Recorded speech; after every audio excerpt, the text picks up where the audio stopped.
Hey, it's that table again. Yeah, hello everybody out there and welcome to another random video. And in today's video, I want to talk about a pretty annoying problem and some, I don't know if I should call it misconceptions. I want to talk about stuck VHS tapes. Yeah, tapes that just won't play in your VCR, but others just work totally fine, which basically already rules out the VCR as the source of the problem. I mean, if none of the tapes work, well, then there is probably something wrong with the VCR. Either there is something broken or you have maybe a dirty tape path or something like this. But if it's only a few tapes that won't work, and it's always the same ones, the question is, of course, what could be the source of the problem? And yeah, of course, I searched on YouTube to see if other people already talked about this problem and what kind of solutions or suggestions they might have. So some people say that maybe this mechanism right here could be broken. This is basically what's holding the tapes in place or the reels in place to make sure that they don't unwind the tape when it's not inside the VCR. I mean, that could be a problem, this mechanism right here. By the way, I never really understood why they always, or in many cases, why they always have two different colors. Why is it always a black one and a white one? It's so weird.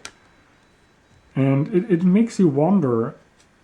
It makes you wonder, doesn't it? But you know, let's not get sidetracked. Yeah, so this could be a problem. But then I stumbled across a video from a guy or from a channel named Visual Life, and the video had over 155,000 clicks.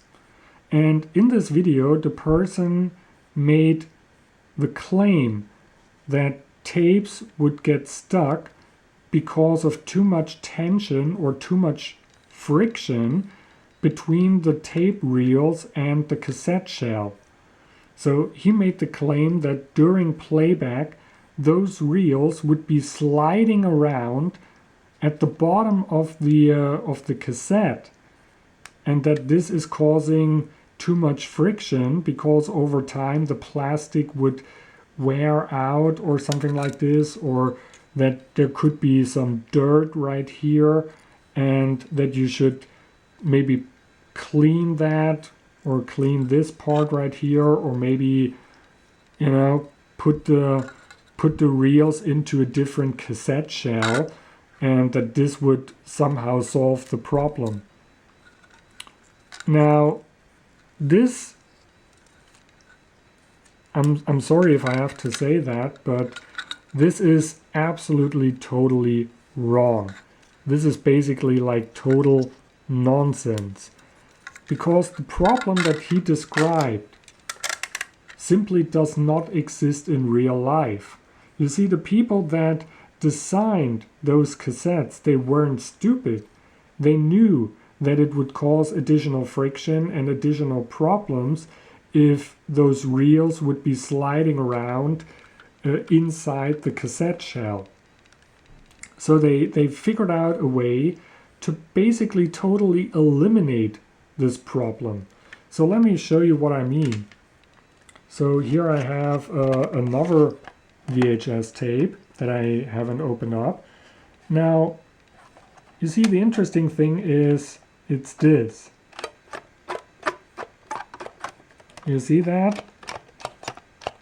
Those reels, they can be moved around, and they can also be pushed in slightly.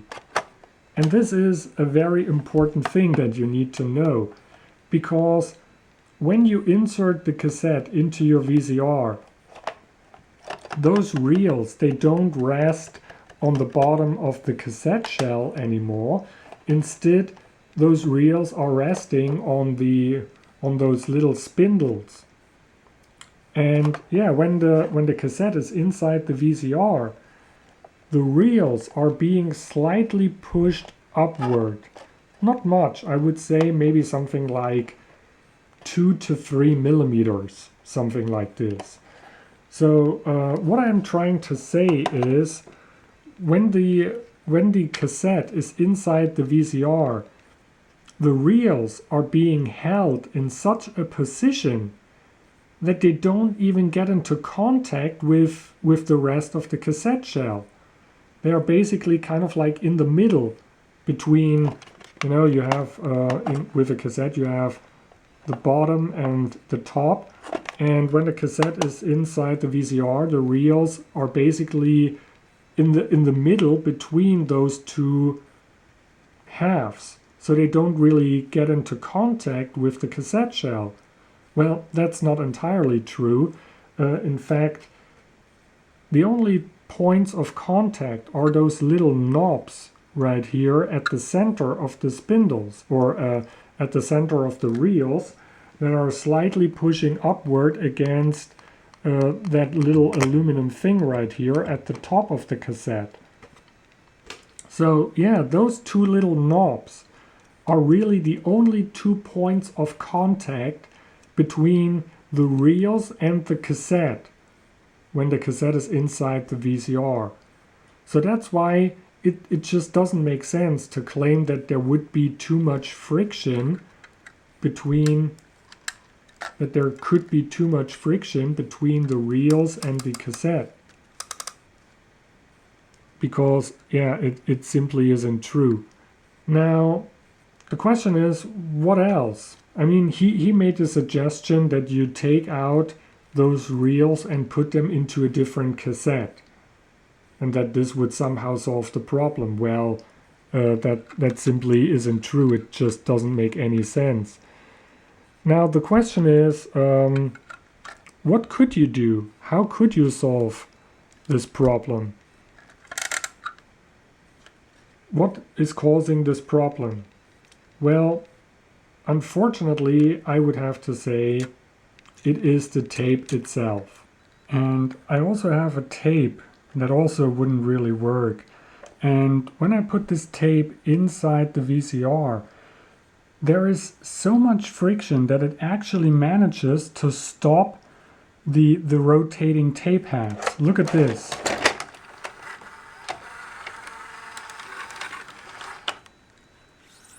See? This is not normal. Now, let's compare that to a different tape that does work. I mean, it slightly slows down the tape heads, but it doesn't actually stop them. See, this is what it's normally supposed to be like. So, yeah, this proves that it is the tape itself that is causing the problem. When the lubrication has dried out, or when the tape is worn out so much that it's causing additional friction somewhere in the tape path, there is basically absolutely nothing that you can do about it, unfortunately. It's not like a small compact audio cassette where you maybe could somehow re-lubricate the tape. I mean, I tried it a couple of times with some of my audio cassettes, but that also didn't work. So it's not really possible to really re-lubricate a tape. At least it never worked for me. So yeah, I have not figured out a way to fix this. I don't know why it sometimes, I mean, when you look at the comments underneath this guy's video, it seems that it sometimes works to put those reels into a different cassette, but I don't know why it sometimes works, because in reality it shouldn't work, because it simply doesn't make any sense. Maybe it has something to do with the fact that those little things right here, sometimes they are made of plastic, sometimes they are made of metal. I don't know if this could be the source of the problem in some cases, but yeah, I really don't know. I have to say I don't know how to fix this problem because I really believe that the problem is caused by the tape itself that has gone bad or that is worn out. And, you know, I do have cassettes, a couple of cassettes with that problem, and it didn't help to put those reels into a different cassette shell. It didn't. So I don't know why it sometimes works, but you know, this is just the thing. It only works sometimes, but it doesn't work every time. It doesn't work all the times.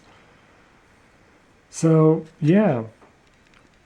But basically, I just made this video to clarify that certain things that certain people claim are just totally wrong. Like too much friction between the reels and the cassette shell, because that simply isn't true. Now, I hope you liked this video, and thanks for watching, and I'll see you in the next one. Bye!